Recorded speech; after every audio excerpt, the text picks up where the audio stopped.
거룩하신 아버지 앞에 우리가 있으니 주여 말씀하십시오. 종들이 따르겠습니다. 예수님 이름으로 기도합니다. 대중심리학의 선구자다라고 불리우는 리처드 와이드먼이라고 하는 영국 교수가 있습니다. 이분이 잭팟 심리학, The Luck Factor라고 하는 책을 썼는데, 이 책은 어떤 사람은 굉장히 행운이다 싶을 정도의 운이 따르는 삶을 살고, 어떤 사람은 왜 하는 일마다 잘 안 될까 계속 불운을 거듭하는 삶을 살지, 그것이 궁금하다라고 하는 질문에서 출발한 연구를 담은 책입니다. 그래서 행운을 부르는 법칙이 따로 있을까, 이런 질문을 가지고 연구를 했는데, 이것이 이제 8년간 연구한 것을 가지고 책을 우리나라를 포함한 약 25개국에 출판이 된 책입니다. 이제 이분이 어떤 일을 했냐면, 운이 좋은 사람 그리고 운이 나쁜 사람들을 비교하고 조사하면서 왜 그렇게 됐을까 하나씩 원인을 찾아가는 겁니다. 첫 번째로, 운이 좋다라고 말하지만 사실은 그분들은 지능이 좀 더 높지 않을까 조사를 했는데, 운이 좋은 그룹과 운이 나쁜 그룹은 지능의 차이가 전혀 없다라는 것이 나타났습니다.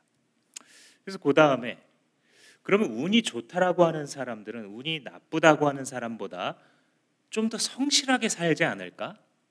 평상시에 성실하게 사니까 그런 기회도 있는 게 아닐까? 그런데 성실성에도 전혀 차이가 없었습니다. 그런데 분명하게 눈에 띄는 차이가 있었습니다. 운이 좋다고 여겨지는 사람들은 운이 없는 사람들보다 눈에 띄게 자주 웃더랍니다. 그리고 사람들과 이야기를 할 때에 아이 컨택을 하고 눈을 맞추는 경향이 굉장히 크더라. 그 중에서도 가장 큰 차이점을 보인 게 이 바디 랭귀지였습니다. 우리의 몸짓이죠. 이제 흔히 폐쇄형 보디 랭귀지다라고 하는데, 운이 나쁜 사람들은 계속해서 사람들하고 대화를 하거나 할 때에도 가능하면 거리를 떨어져서 앉고 팔짱을 끼거나 다리를 꼬면서 이 방어적인 태도를 취하고 있었고, 운이 좋은 사람들은 그 반대의 모습, 개방형 보디랭귀지를 보여주고 있었습니다. 가까이서 얘기하려고 하고 표정을 읽어주고 자주 웃는, 이게 정반대였고, 운이 좋은 사람들은 그렇지 않은 그룹보다 3배 정도 더 높은 개방형 보디랭귀지로 소통을 하더라. 이렇게 이제 분석을 했습니다. 이렇게 이제 나온 결과를 가지고 이분이 어떤 해석을 거기다 갖다 붙였냐면, 운이 좋은 사람들은 우연하게 기회를 잘 포착하는 것 같은데 사실은 그게 그들이 세상을 대하는 시각이 느긋하기 때문이다라는 거예요. 그래서 이들이 기회를 잡으려고 막 발버둥을 친다기보다는 기회가 왔을 때 놓치지 않을 시각을 갖고 있더라는 거죠. 근데 반대로 운이 나쁘다고 하는 사람들은 잔뜩 긴장한 얼굴로 세상을 대하고 있기 때문에 항상 어디서 피해를 보지 않을까 이런 눈으로 바라보고 있어서 정작 기회가 왔을 때에도 자기가 지금 골몰하고 있는 것 외에는 볼 수 있는 눈이 없기 때문에 기회를 잡지 못하는 경우가 많다라고 해석을 했습니다. 한마디로 요약해보자면 이분의 주장은 열린 태도가 기회를 부르고 성공을 갖다주는 지혜가 되더라 정도 될 수 있을 것입니다. 여러분 어떻게 생각하십니까? 성경은 무엇이 정말 성공을 가져다 주는 지혜라고 가르칠까요? 오늘 우리가 읽은 사무엘하 1장에서는 진짜 지혜는 경건에서 온다라고 가르칩니다. 우리가 살아가면서 얻어야 하는 가장 중요한 지혜는 하나님을 경외하면서 오는 것이다 라고 말해주고 있습니다. 망명생활을 하고 있는 이 다윗의 모습을 보면서 그 진리를 한번 탐구해 보도록 하겠습니다. 우리가 이제 사무엘하를 이번 달부터 묵상하기 시작했는데, 우리 몇 달 전에 사무엘상을 묵상했었죠. 이제 다윗이 계속해서 도피하는 힘든 생활을 하고 있었어요. 10년 동안 19번 이사를 갔습니다. 그 중에 절대 다수 70%가 넘는 경우는 사울의 직접적인 위협 때문에 도망가서 거처를 옮긴 이유였습니다. 그런데 사울이 그를 목숨을 쫓아서 딱 올 때마다 다윗이 그 바로 직전에 다른 곳으로 가는 거예요. 겉으로 보면요, 굉장히 운 좋은 사람이에요. 다윗이 어떻게 이렇게 행운이 계속 연속되어서 적군을 피할 수 있었을까 싶을 정도의 일이 벌어졌던 거죠. 근데 이 사무엘서의 기자는 계속 그걸 뭐라고 해석하냐면 하나님이 다윗과 함께했다, 이렇게 해석을 하고 있습니다. 이 다윗의 사무엘상에서 벌어졌던 다윗의 인생을 한번 잠깐 되돌아보자면, 다윗이 이제 사울에게 쫓기기 시작했잖아요. 그래서 몇 번 죽을 고비를 넘기면서 이방 왕 앞에 가가지고 정신병자인 척하면서 이 대문 앞에다가 오줌을 지리고 이러면서 치욕 끝에 살아남잖아요. 그리고 맨 마지막에 정착한 데가 어디냐면 공교롭게도 블레셋 땅이었어요. 블레셋은 사사기 시대에서부터 잘 볼 수 있는 것처럼 이스라엘을 계속 괴롭힌 원수예요. 근데 그 원수의 땅에 가서 블레셋 왕인 이 아기스에게 결국 빌붙어 살게 된 거죠. 아기스가 이 다윗에게 이 시글락이라고 하는 땅을 줘서 거기에 살게 했고 1년 4개월 동안 거기서 정착해서 살게 됩니다. 근데 이제 1년 4개월을 살았을 때 어떤 일이 있었냐면 블레셋 왕 아기스가 이스라엘을 쳐야겠다라고 마음먹은 거예요. 당시 여전히 사울이 다스리고 있을 때입니다. 그래서 모든 방백들을 불러서 블레셋이 한 곳에 다 집결을 합니다. 그러면서 다윗을 호출해요. 다윗은 자기에게 살 땅 시글락을 내어준 이 아기스 왕에게 계속 충성을 보여줬거든요. 그러니까 이 다윗은 나를 도와줄 거야 하고 전장에 호출을 합니다. 이때 다윗이 고민했겠습니까? 안 했겠습니까? 엄청나게 고민했겠죠. 다윗은 자기 나라 이스라엘에 대한 자부심이 대단한 사람이에요. 하나님을 사랑할 뿐만 아니라 자기 조국을 굉장히 사랑한 사람입니다. 근데 자기가 지금은 어쩔 수 없이 쫓겨다니다가 이 적국에 빌붙어서 살고 있지만 장수로서 나가서 이스라엘을 맞서 싸워야 된다? 다윗은 엄청나게 갈등했을 거예요. 더군다나 다윗은 자기를 죽이려고 하는 이 사울 왕을 존중하고 있잖아요. 근데 그 사울 왕과 전장에서 만나서 어떻게 될지 알지 못하는, 그동안도 하나님께서 다윗의 마음을 달아보셨잖아요. 그래서 사울을 죽일 수 있는 기회를 최소한 2번을 주셨는데 그때마다 다윗은 내가 어떻게 감히 그러느냐 하면서 손을 대지 않을 정도였어요. 근데 이제는 그게 아니라 적국의 장수가 되어서 자기 나라를 대적하여 사울 왕을 죽일지도 모르는 그런 전투를 한다고 생각하면 다윗은 굉장히 고민이 됐을 겁니다. 근데 결과적으로 다윗이 어떻게 했냐면 그렇지요, 왕이 부르시는데 제가 싸워야지요 하고 전장으로 나갑니다. 다윗이 뭔가를 막 계산했거나 한 것 같지는 않아요. 근데 그 전장에 나갔을 때 무슨 일이 벌어지냐면 아기스 왕과 함께하는 블레셋의 다른 리더들, 방백들이라고 성경 기록하고 있는데 이 방백들이 반대를 해요. 다윗은 이스라엘 출신인데 이 사람 끌고 나가서 전쟁하다가 적국에 붙어가지고 우리를 잡아먹으면 어떡하냐, 이 이유 있는 문제 제기죠. 근데 아기스 왕이 뭐라고 대답하냐면요, 다윗은 1년 4개월을 지내면서 나에게 충성심을 안 보여준 적이 한 번도 없다. 완전히 내 사람이 되었으니까 우리 같이 나가자. 설득을 하는데 이 블레셋의 방백들이 받아들이지 않습니다. 절대 그와 함께 할 수 없다. 전투하다가 그가 돌변하면 그걸 누가 책임질 수 있겠냐. 그러니까 아마도 이제 블레셋의 당시의 그 권력 지형이 약간 지방 분권적인 지형이었던 것 같아요. 우리나라로 따지자면 호족들의 눈치를 보면서 왕들이 통치했던 이런 구조였는지 이 왕이 끝까지 주장하지 못하고 그 방백들의 말을 받아들입니다. 다윗아, 내가 미안한데 이번에는 집에 돌아가라. 너가 이러이러하다는 것을 방백들이 너무 반대하니까 나는 너를 싫어하지 않는데, 나는 너랑 같이 하고 싶은데, 너가 충성스럽게 싸울 거라는 걸 믿는데, 그런데 이번만 한번 참아라 하고 돌려보내요. 다윗은 가면서 자기 집으로 돌아가면서 감사했을까요? 안 감사했을까요? 엄청 감사했겠죠. 인간적으로 다윗의 이 모습을 보면 행운아 중에 행운아예요. 그죠? 야, 어떻게 일이 풀려도 저렇게 잘 풀리냐? 어떻게 운이 따라도 저렇게 따를 수 있느냐예요. 겉으로 봤을 때는. 그런데 하나님이 그렇게 만들어 가시는 거죠. 다윗은 하나님과 동행하면서 자기가 계산하지도 않은 일들을 열매로 거뒀어요. 자기가 인간의 지혜로는 성취할 수 없는 것들을 성취하면서 사는 인생을 다윗이 살았던 겁니다. 원래는 사실 이쯤 되면 사울한테 그렇게 19번이나 쫓겨다닐 정도가 되면 믿음을 포기할 만해요. 내가 하나님을 경외했지만 결국은 변하는 게 없더라. 내 인생 어려운 거 해결되는 거 하나도 없더라 하고서 믿음을 저버릴 만도 하거든요. 근데 다윗은 안 그랬어요. 왜냐하면 그의 인생의 목적은 평화가 아니라 하나님이었어요. 내 인생의 문제들이 해결되는 게 다윗의 목표가 아니고요, 하나님과 동행하는, 목자 되시는 하나님과 동행하는 게 목표였기 때문에 그 일상이 평안하지 않아도 괜찮은 거예요.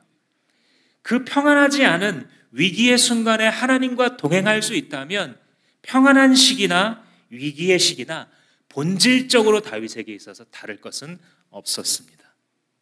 그런 다윗에게 하나님의 지혜가 계속 따라다녔던 것이죠. 문제 해결되는 것이 목적이 아닌 하나님이 목적인 삶, 이게 지혜자의 삶의 특징입니다. 이제 거기까지가 이 사무엘상의 이 배경이었고, 결국은 사무엘상이 31장으로 마무리되는데 마지막 장에서 사울과 그의 세 아들이 전장에서 죽고 말죠. 자기가 정말 따랐던 이 친구 요나단도 거기서 전사를 했습니다. 그리고 이제 사무엘하 1장 1절이 이렇게 시작을 하게 되죠. 사울이 죽은 뒤에 다윗이 아말렉을 치고 시글락으로 돌아와서 이틀을 지냈다. 아말렉을 쳤다라는 것은 뭐냐면요, 아까 전쟁터에서 다윗을 돌려보냈잖아요. 감사하면서 집으로 돌아와 보니 아말렉이 그 사이에 쳐들어와 가지고 자기 가족들 싹 다 포로로 잡아가지고 전리품과 함께 자기 땅에 가버린 거예요. 굉장히 재수가 없는 일이죠. 어떻게 이렇게 재수가 잠깐 전장에 나갔다 돌아와서 좋은 일인 줄 알았는데 집이 다 털려 있고 식구들마저 빼앗겼으니 이게 얼마나 나쁜 일이에요. 근데 다윗이 하나님께 물어보고 아말렉을 쫓아가서 한 명도 다치지 않고 그대로 다시 데리고 옵니다. 그래서 여기 아말렉을 치고 시글락으로 돌아와서 이틀을 지냈다라고 얘기합니다. 그리고 3일째에 한 사람이 이 다윗을 찾아와서 대화를 하는 장면이 나옵니다. 그 요약하자면 뭐냐면 사울과 요나단이 죽었습니다, 이 얘기를 하는 거예요. 이 얘기를 전해주는 사람은 아말렉계 이스라엘인 정도로 부를 수 있을 것 같습니다. 원래 아말렉 사람이었는데 이스라엘의 종이 돼서 이스라엘과 함께 전쟁터에 나갔거나 아마 이런 사람으로 보여요. 그래서 굉장히 이 옷을 찢고 머리에 흙을 뒤집어 썼다 이렇게 얘기를 하는데, 이게 뭐냐면 아주 이스라엘 사람들이 굉장히 슬프거나 아니면 있을 수 없는 일에 대해서 분노하고 할 때 머리를 풀어헤치고 죄를 뒤집어 쓰고 옷을 찢으면서 사람들 앞에 있는 이런 모습인데, 그런 애도의 모습을 표시하면서 이 젊은이가 찾아왔습니다. 그래서 이제 죽었다고 하니까 다윗이 물어봐요. 네가 그걸 어떻게 아느냐? 네가 사울 왕과 요나단이 전사했다는 사실을 어떻게 아느냐라고 물으니까 이제 6절부터 10절까지 자기가 준비해 온 얘기를 하는 거예요. 다윗 왕이시여, 제가 우연히 길보아 산에 올라갔는데 사울 왕이 나한테 너 이리 좀 와라. 내가 지금 전투에 져서 저 이방인들의 손에 내 목숨이 더럽혀질 바에야 지금 이 창으로 네가 나를 찔러 죽여라 라고 말씀하시길래 제가 상황을 둘러보니 이미 부상을 입으셨고 살아날 가능성도 없으신 것 같아서 왕이 명하신 대로 제가 사울을 죽였습니다. 그러면서 증거를 보여주는데 이게 굉장히 확실한 증거예요. 왕관과 팔찌를 보여준대요. 사울 왕이 쓰던 왕관을 다윗이 알까요, 모를까요? 알죠. 사울 왕 곁에서 수금을 탔던 사람이에요, 다윗이. 사울이 쓰던 유품을 알아볼 수 있는 사람이 있다고 한다면 다름 아닌 그건 다윗입니다. 근데 그 확실한 증거를 딱 보여주는 거예요. 그러니까 이 오늘날로 말하자면 뭐 형사 재판을 할 때 이 정도의 물증이 나왔으면 그 재판이 이기는 겁니다. 이 증언의 효력이 인정될 수밖에 없어요, 법정에서.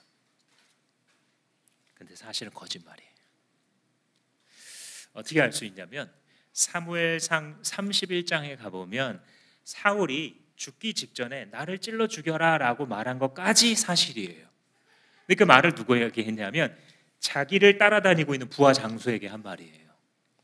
이스라엘의 왕은 당시에 상징적으로 큰 방패와 이 칼이나 창을 들고 있었기 때문에 스스로 이걸 갖고 다니다 보면 체력 떨어져서 못해요. 그러니까 대신 이걸 들어주는 사람이 있었던 거예요. 그래서 전세가 기울고 자기도 부상이 깊은 거를 알고서 그 부관한테 자기를 죽이라 그런 거예요.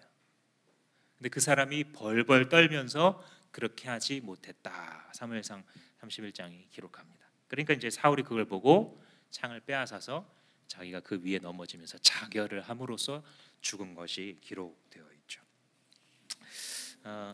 근데 이 젊은이는 왜 이런 거짓말을 할까요? 여러분, 거짓말 우리가 왜 하죠? 어떤 때에 거짓말합니까? 둘 중에 하나예요. 위기를 모면하거나 이익이 있거나 둘 중에 하나입니다. 위기를 모면하는 것도 이득이라고 본다면 얻는 이익이 있어야 사람은 거짓말합니다. 그죠? 이 젊은이는 아마 다윗에게 한 자리를 기대하지 않았을까 싶어요. 두 큰 세력이 싸우는데 한쪽의 수장의 목을 뱉다? 한 자리 얻을만 하지 않습니까? 대통령 선거 끝나고 나서 한참 시끄럽고 거의 모든 정권에서 나타나는 일 중에 하나가 보은 인사해야 되잖아요. 그때 정치 자금 대줬던 사람, 그때 어려울 때 자기 와서 변호해주고 도와줬던 사람한테 뭐 장관 자리라도 뭐 하다못해 공공기관 좋은 자리 하나라도 맡기는 뭐 이것 때문에 뭐 시끄럽기도 하고 비리도 생기고 그러잖아요. 이 젊은이가 아마 그걸 생각했을 거예요. 그러니까 지혜로운 사람이에요. 인간적으로 보면 영리하고 타이밍 잡을 줄 아는 사람입니다. 거기다가 운도 좋아요. 분명히 같이 싸운 사람 같지는 않는데 어쩌다가 또 그 타이밍에 고기를 가서 사울 왕에게 있는 이 왕관과 이 팔찌를 가져와요. 운도 보통 좋은 사람이 아닙니다. 그 운을 가지고 자기의 영악한 머리로 계산을 철저히 해서 머리를 풀어헤치고 슬픔의 모습을 가지고, 그러니까 연습도 성실하게 한 거예요. 성실함, 그리고 똑똑함, 운까지 있는 사람입니다. 그죠? 세상적으로는. 그리고 다윗한테 와서 한 자리를 주십시오라는 말을 이렇게 아주 완곡하게 하는 겁니다. 근데 결국 어떻게 됐죠? 처형당하죠, 다윗한테.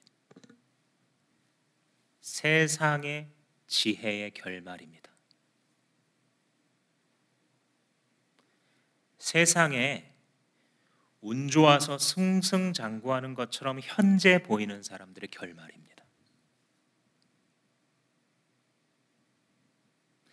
하나님을 두려워하고 하나님을 존귀히 여기는 사람이 지금 하는 일마다 잘 안 되는 것처럼 보여도 절망하지 않아야 할 이유입니다. 마지막에 서는 것은, 진짜 성공이라고 하는 것은 하나님을 존귀히 여기는 사람에게 나오는 것이고, 그렇게 역사를 이끄시는 것이 하나님의 섭리요 지혜인 것입니다. 여러분들은 원수를 베어버릴 기회가 있을 때 어떻게 하십니까? 나를 정말 괴롭혔던 사람이 망가지는 모습을 보면서 여러분 무슨 말, 무슨 생각 하십니까? 다윗은 이 상황에서 보여주는 자기의 반응을 통해 하나님의 지혜가 뭔지 보여줘요. 다윗은 자기의 삶을 살 뿐이에요. 그것도 19번이나 도망다니면서 이 망명자의 삶, 아마 여기 앉아 계신 거의 절대 다수의 분들보다 훨씬 불행한 삶이에요. 근데 자기의 삶을 살아갈 뿐인데 거기에 신적인 지혜와 영광이 드러나고 있습니다. 이 다윗의 반응을 한번 이제 살펴볼까요? 11절 말씀에 보시면 이 말을 이제 다 듣고 나서 그러자 다윗이 슬픔을 억누르지 못하여 자기의 옷을 잡아 찢었고 그와 같이 있던 사람들도 모두 그렇게 하였다. 슬픔을 억누르지 못했대요. 그러니까 여기서 다윗이 악어의 눈물을 보여주거나 연기로 하는 게 아니에요. 원래는 사울은 자기의 목숨을 막 쫓아다니던 철천지 원수가 맞습니다. 다윗 입장에서 보면 다윗을 몇 번이나 죽이기 직전까지 갔어요. 근데 그 사울이 죽었을 때 다윗이 슬픔을 억누르지 못했어요. 그 요셉이 자기 형들이 찾아오잖아요. 자기가 이제 애굽의 총리가 됐는데 자기를 팔아넘긴 형들이 왔을 때 요셉이 보여줬어요. 이 모습을. 그죠? 슬픔을 주체하지 못합니다. 왜냐하면 비록 자기를 팔아넘긴 형들이지만 자기 형 맞잖아요. 한때 어렸을 때 같이 지내고 같이 밥 먹고 엄마 아빠와 함께 한 식탁에 둘러앉아서 함께 시간을 보낸, 함께 살과 피를 나눈 형님들이잖아요. 그리고 자기 동생이 거기 앉아 있잖아요. 그러니까 요셉이 그걸 주체하지 못하고 밖으로 나가서 통곡을 하고 다시 들어오는 장면이 있어요. 이게 아마도 다윗이 슬픔을 억누르지 못하여 라고 하는 표현 속에 담겨 있는 심리일 거예요. 그리고 자기 옷을 잡아 찢어버립니다. 아까 말씀한 대로 이스라엘의 풍습이죠. 너무너무 슬프다라고 하는 것을 공적으로 표현하는 방법입니다. 그런데 그렇게 하니까요, 이게 그 나라의 전염이 돼요. 다윗의 공동체의 전염이 됩니다. 11절 다시 한번 마지막에 보시면 그와 같이 있던 사람들도 모두 그렇게 하였다. 어떻게 했다는 거예요? 다 슬퍼하면서 다 자기의 옷을 찢었다는 거예요. 다윗이요, 첫 번째 보여준 이 행동 하나로 이 사건이 어떻게 해석해야 되는지를 보여준 거예요. 지금 사울이 전사했다는 것은 기뻐할 일 아니다. 지금 내 목숨을 괴롭히던 사람이 잘못됐다고 해서 그 기뻐해야 될 순간 아니고 지금 이 순간은 슬퍼해야 될 순간이다라고 규정한 거예요. 근데 리더가 그렇게 규정하니까 공동체가 어떻게 가요? 슬퍼할 순간으로 받아들이는 것입니다. 그래서 리더가 중요해요. 그래서 리더는 너무 중요하고요. 특별히 어려운 일 만날 때 리더가 중요합니다. 부모들이 한 가정에 어떤 일이 불어닥쳤을 때 무슨 말을 하는지가 그 가정 공동체에 받아들일 수용의 자세를 정의하는 거예요. 목장에 어려움이 생겼을 때 목자가 어떻게 기도하느냐, 어떻게 기도하자고 독려하느냐에 따라 그 목장은 전혀 다른 길로 갑니다. 교사가, 목회자가, 한두 명이라도 영혼을 맡은 자가 중요한 이유예요.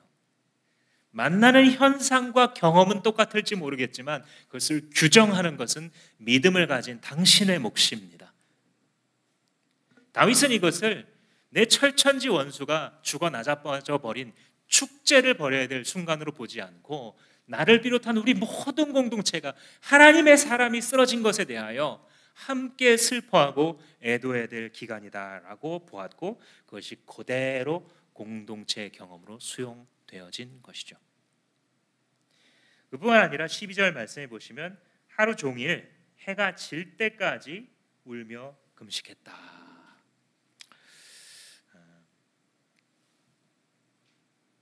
감정적으로나 공동체적으로나 울고 밥을 다 굶는 이런 일을 한 거죠. 왜 그렇게 슬퍼하고 애통했느냐? 다윗은 왜 그것을 우리가 금식해야 될 순간으로 다윗은 규정을 했느냐? 14절에 드러나죠. 다윗이 그에게 호통을 쳤다. 네가 어떻게 감히 겁도 없이 손을 들어서 주님께서 기름 부어 세우신 분을 살해하였느냐?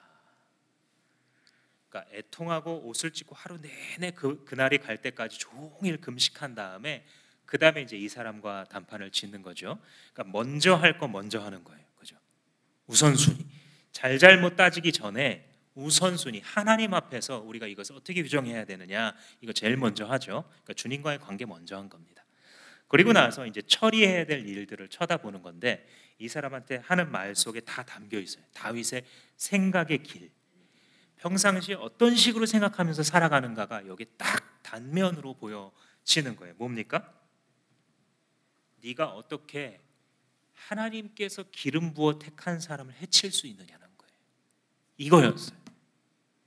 다윗이 슬픈 이유, 다윗이 그동안 쫓겨다녀도 복수하지 않았던 이유, 하나님께서 심지어 그의 목숨을 자기 손에 붙이셨음에도 불구하고 자기의 손으로 그의 목을 베지 않은 이유가 여기에 담겨져 있어요. 비록 나를 괴롭혔지만, 비록 나를 정말 죽이려고 날뛴 사람이지만 하나님이 택하신 사람인데, 하나님이 택하셨던 그릇인데 그 사람의 말로가 이방인의 손에 의해서 그 목숨이 더럽혀진 것을 볼 때에 그것은 애통할 일이다. 이를 통해 우리는 다윗의 시각이 자기의 이름의 성공에 있는 것이 아니라 하나님 이름의 성공에 있구나 라는 것을 알 수 있어요. 다윗은 내 성공보다 하나님의 영광을 더 높은 가치로 여겼던 거예요. 이게 지혜예요. 사무엘서 기자가 전달하고자 하는 사람이 자기 계산으로 가져올 수 없는 지혜. 세상이 봤을 때는 왜 계속 저 사람은 운이 좋지? 라고 말할 수밖에 없는 임마누엘의 하나님이 그의 삶을 붙잡고 이끌어 가시는 삶의 비결, 그것은 그의 시각이에요. 나의 성공보다 더 높은 가치, 그것은 하나님의 영광. 어떻게 하나님의 이름을 너가 더럽힐 수가 있느냐? 어떻게 하나님의 택하심을 너의 손으로 부정할 수가 있느냐? 이것이 하나님에 대해서 살아가는 이 다윗의 마음이었던 것이죠. 물론 사울을 존중하는 마음도 있겠죠, 여기에. 그리고 요나단을 사랑하는 마음이 있었을 겁니다. 이 사람을 처형한 다음에 뒤에 다윗이 시를 짓잖아요. 요나단을 향해서 그의 사랑이 여인의 사랑보다 더 승했다. 비록 나이 차이는 10살 이상 차이 났지만 그들 간의 우정은 사랑보다 진했다. 이렇게 표현을 할 정도로 정말 가까운 동역자였어요. 그 동역자가 죽은 것에 대한 아픔도 물론 있었고 사울에 대한 존중심도 물론 있었겠죠. 근데 그 근본은 무엇이었냐면 하나님을 존중하는 마음입니다. 하나님을 경외하는 마음. 여기서 나오는 거예요. 다윗의 어마어마해 보였던 그 지혜와 성공의 비결은 하나님께 대한 경건이었던 거예요. 즉 경건이 지혜의 근본이었던 거예요. 하나님을 경외함이 그의 성공의 모든 출발점이었던 것입니다. 그가 성공할 때마다 그는 하나님의 이름을 귀히 여기고 있었어요. 오늘 이 본문처럼 한 번만 이렇게 한 게 아니고, 여러분 이번 주에 3장을 묵상하셨을 거예요. 큐티 하시면서, 그죠? 거기 아브넬이라는 사람 나오죠. 사울의 군대 장관입니다. 사울이 죽었어요. 실권 1인자입니다. 왜냐하면 그 아들들도 다 죽었고 살아남은 몇 명이 있었는데 다 비실비실한 아들들이었어요. 아브넬이 이스보셋이라고 하는 그 생존 왕자 중에 한 명을 데려다가 왕으로 세웠는데 바지 왕자예요. 자기 마음대로 해버립니다. 그 중에 하나가 사울 왕의 후궁을 자기 아내 삼아버려요. 이거는 우리가 우리나라 역사에서도 종종 볼 수 있는, 네가 감히 선왕의 이 첩을 네가 몸을 더럽힘으로 욕보여? 이럴 수 있는. 그래서 이 바지 왕이었던 이스보셋이 그걸 지적해요. 아니 어떻게 그럴 수가 있습니까? 근데 이때 아브넬의 마음이 돌아섭니다. 아니 내가 지금 충성을 다해서 사울의 집에 내 목숨을 바쳤고 당신까지 이렇게 세워드려서 내가 다 보좌해드리고 있는데 이 여인이 잘못한 걸 가지고 왜 나한테 뒤집어 씌우냐 하고 적반하장으로 나옵니다. 그러면서 이제 하나님의 이름을 또 들먹여요. 이 아브넬이라는 사람. 여호와께서 진즉에 다윗에게 기름을 부으셔서 그를 왕으로 삼으셨는데 내가 지금까지 기다리고 있다가 이제는 내가 돌아가서 이 모든 나라를 다윗에게 바치지 않으면 하나님이 내게 벌하시기를 원하노라 이렇게 질러버립니다. 신앙적으로 보이잖아요. 이게 대표적인 신앙의 마당을 밟으면서 사실은 자기 계산으로 살아가는 사람들입니다. 그 말로가 어떠냐고요? 아브넬이 결국은 이제 그 통에 다윗에게 가서 내통을 합니다. 다윗에게 제가 이러이러한 사정이 생겨서 온 나라를 당신에게, 온 나라가 지금 당신을 사모하고 있으니 당신이 이 땅을 다스리도록 해드리겠습니다 라고 다윗과 협정을 맺습니다. 그러니까 이 당시에는요, 다윗은 딱 한 지파만 다스리고 있던 거예요. 유다 지파만 헤브론에서 다스리고 있고요, 이스라엘 11지파는 이스보셋과 이 아브넬이 다스리고 있는 거예요. 그래서 다윗이 그러면 이러이러해서 이 사울의 아들 그 누구와 함께 와서 사신으로 와달라고 이렇게 합니다. 그래서 이제 일이 잘 풀리나 했는데 아브넬이 거기서 죽어버려요. 다윗의 군대 장관인 요압이 암살해 버리는 거예요. 자기 나라로 돌아가기도 전에 자기 동생을 죽인 원수라고 하면서 개인적인 원한으로 이쪽에서 보낸 특사를 죽인 겁니다. 이거 무슨 뜻입니까? 전쟁이 일어난다는 뜻이에요. 왕의 이름으로 군대 장관을 특사로 보냈는데 그 군대 장관을 죽였다? 이건 싸우자는 얘기잖아요. 나라와 나라 간에. 그죠? 다윗이 그 상태에서 애통해하면서 국가적인 애도를 선포합니다. 아브넬은 죄 없는 사람인데 이 죄 없는 사람이 땅에 엎드러졌고 그를 죽인 요압의 가문에 핏값이 돌아갈 것이다 라고 다윗이 선포하고 국가적으로 또 애통하면서 슬퍼하는 기간을 가집니다. 아마 이 당시에 이제 기자가 가서 이 현장을 취재해서 기사를 썼다면 아마 헤드라인이 이랬을 거예요. 정치적 감각이 탁월한 다윗 금식을 선포하다, 아마 이랬을 거예요. 이 11지파와 지금 한 지파가 싸우게 생겼으니까 저렇게 해서 막 위기를 모면하는구나, 아마 이렇게만 봤을지 몰라요. 그 사건 하나만 보면. 물론 다윗이 보면요, 정치 감각 없는 사람은 아니에요. 정치 감각 뛰어난 거 맞습니다. 지혜가 있어요. 근데 그 출발점이요, 정치적으로 쫙 살아남을 때 탁탁 빌붙다가 그렇게 되는 게 아니고요, 하나님을 존귀히 여기고 그를 경외하다 보니까 그런 지혜가 계속 이어지는 거예요. 그래서 이걸 결과로 사무엘서가 뭐라고 기록하냐면 온 이스라엘이 이 일이 다윗이 저지른 일이 아니라는 것을 알게 되었다.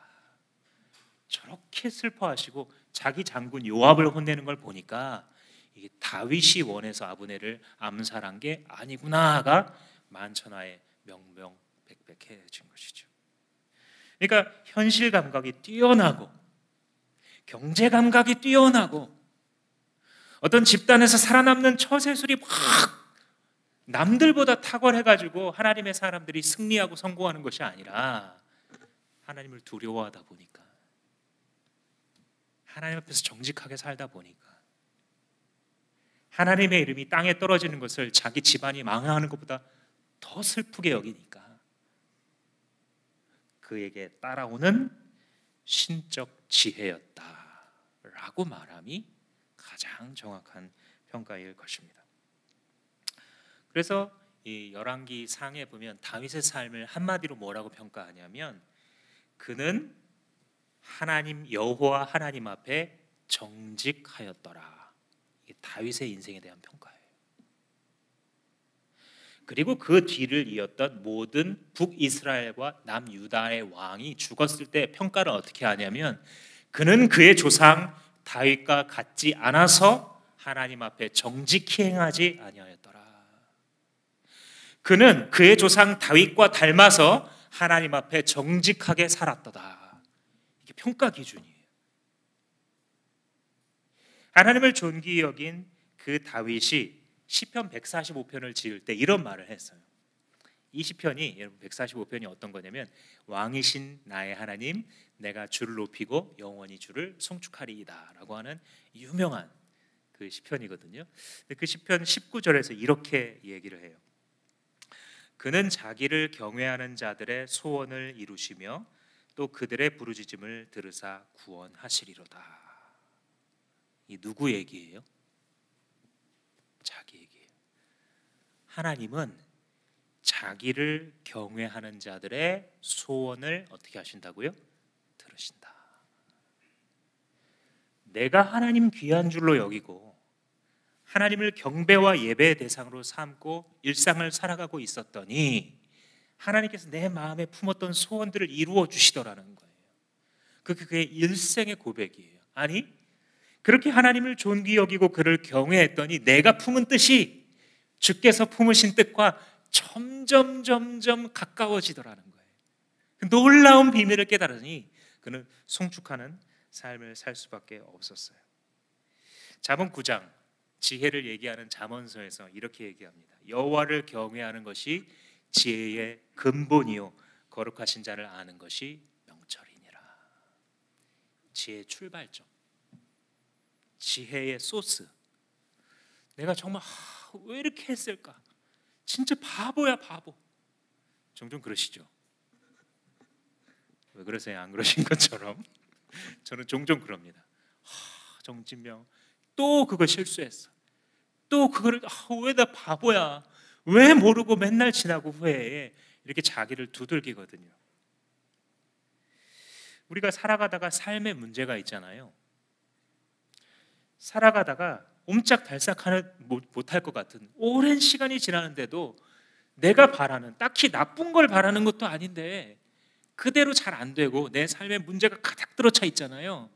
그럼 뭘 점검해 보셔야 되냐면, 나는 하나님의 이름을 존귀히 여기고 있는가, 이거 보셔야 되는 거예요. 나는 하나님을 경외함으로 흘러나오는 하늘의 지혜를 덧입고 사는 사람인가, 아니면 세상과 똑같이 살아가는 사람인가, 이거 물으시는 기회예요. 그 막다른 골목이 내 인생에 의미가 있을 수 있는 유일한 방법은 그 질문하는 거예요. 막다른 골목에 갔는데도 객기 부리고 고집 부리고 저주와 한에 가득 차서 사람들 미워하고, 그 막다른 골목이 유익이 될 것이 하나도 없는 길이에요. 그것은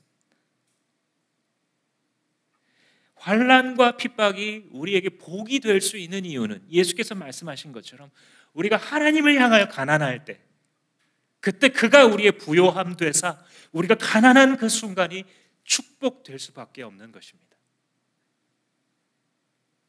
예수 그리스도께서 이 땅에 내려올 때에 이사야 선지자가 700년 전에 이렇게 예언을 했어요. 이사야 11장에 이새의 줄기에서 누가 하나 나오신다, 그러면서 이제 메시아 예수 그리스도를 예언하는데, 어떻게 말씀했냐면 이사야 11장 2절에 그의 위에 여호와의 영 곧 지혜와 총명의 영이요 모략과 재능의 영이요 지식과 여호와를 경외하는 영이 그 위에 강림하시리니 그는 여호와를 경외함을 자기의 즐거움으로 삼을 것이다.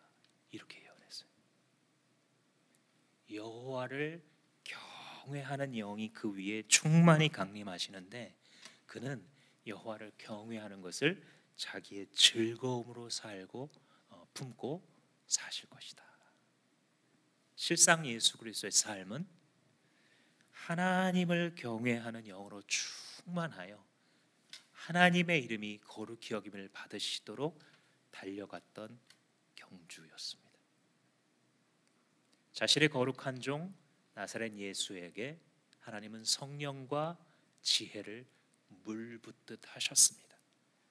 그리고 그 예수의 뒤를 따라 사는 예수의 제자들 가운데 그들이 어부였건 회계사였건 상관없이 주님의 이름을 존귀히 여기는 것을 삶의 목적 삼았을 때에 그들은 세상이 감당할 수 없는 지혜와 능력으로 그들의 인생을 마무리할 수 있었습니다. 예수께서 그렇게 하신 것은 지혜란 경건에서 나온다라는 사실을 우리에게 가르쳐 주신 것이고, 그러므로 경건이 고치해다라는 것을 우리의 삶의 능력으로 삼고 살아가도록 하심입니다. 사랑하는 여러분, 진짜 중요한 지혜를 놓치지 않으셨으면 좋겠습니다. 진짜 중요한 지혜, 그것은 경건입니다. 그것은 경건이며 그것은 경건에서 흘러나옵니다. 그것은 경건에서 나와서 다시 하나님을 찬양하는 경건으로 끝맺음하게 될 것입니다. 하나님을 경외한다는 것이 무엇입니까? 그의 말씀이 땅에 떨어지는 것을 두려워하는 것입니다. 예배 시간에 선포된 하나님의 말씀이 내 삶의 월화수목금토에 땅에 떨어지지 않도록 하나님의 이름이 거룩히 여겨지는 것을 목표 삼고, 하나님 나는 부족해도 당신의 지혜가 이끄사 당신의 말씀이 내 삶에서 땅에 떨어지지 않게 하옵소서. 내가 망명자와 같은 삶을 산다 할지라도, 내가 가장 가난한 골짜기를 걸어간다 할지라도 내 성공과 위안보다 하나님의 이름이 거룩히 여김 받으시고 하나님이 영광 받으시는 것을 내 심령으로 진정 원하는 신앙을 주옵소서 라고 기도할 때에 주께서 여러분들에게 응답하실 줄로 믿습니다. 우리 이 앞에 그 배너에 글씨가 보이시는 분들은 함께 이 말씀을 읽어봤으면 좋겠습니다. 시작. 일의 결국을 다 들었으니 하나님을 경외하고 그의 명령들을 지킬지어다. 이것이 모든 사람의 본분이니라. 가서 이와 같이 하십시오. 기도하시겠습니다. 지혜의 근원 되시는 하나님의 말씀을 우리가 나누었으니 그 말씀이 길바닥에 흘려지지 아니하고 우리의 오장육부에까지 깊이 새겨져 우리 삶 가운데 소화하고 하나님을 향한 찬송으로 영혼들을 거두는 열매로 주님 앞에 올려드릴 수 있도록 우리 한 사람 한 사람 주마음교회 성도들을 축복하여 주시옵소서. 예수님 이름으로 기도합니다. 아멘. 다 같이